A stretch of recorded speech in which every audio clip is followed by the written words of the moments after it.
Na veľtrhu CES 2025 bolo predstavených množstvo inovácií, vrátane zaujímavej lyžice, ktorá dokáže doplňať slanú chuť. Táto inovatívna lyžica využíva elektrické impulzy na simuláciu slanej chuti, čo umožňuje znížiť príjem soli bez kompromisov v chuti jedla. Osobne si však nie som istý, či takúto inováciu naozaj potrebujeme. Ďalšou zaujímavosťou boli robotické vysávače, ktoré sa stávajú čoraz multifunkčnejšími zariadeniami.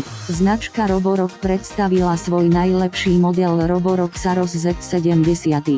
Tento vysávač je vybavený skladacím robotickým ramenom OmniGrip s 5 osami, ktoré dokáže zdvíhať malé predmety do 300 gramov, ako sú ponožky či malé uteráky, a čistiť ťažko dostupné miesta. Okrem toho disponuje pokročilými navigačnými, vysávacími a mopovacími schopnosťami. Podľa môjho názoru ide o prvý krok k tomu, aby sme v našich domácnostiach mali roboty, ktoré nám budú pomáhať nielen s vysávaným, ale aj s inými úlohami. Spoločnosť Aquara predstavila nový senzor Presence Multisensor FP300, ktorý dokáže detegovať prítomnosť človeka v miestnosti. Okrem toho obsahuje aj samostatné senzory na meranie intenzity svetla, teploty a vlhkosti.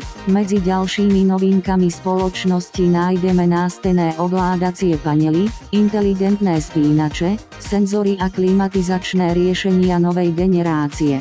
Aquara tiež rozšírila svoju ponuku o matér kontrolery, ktoré zlepšujú kompatibilitu a prepojenie medzi inteligentnými domácimi zariadeniami. Spoločnosť Samsung predstavila robota Valie, ktorý funguje ako váš osobný asistent.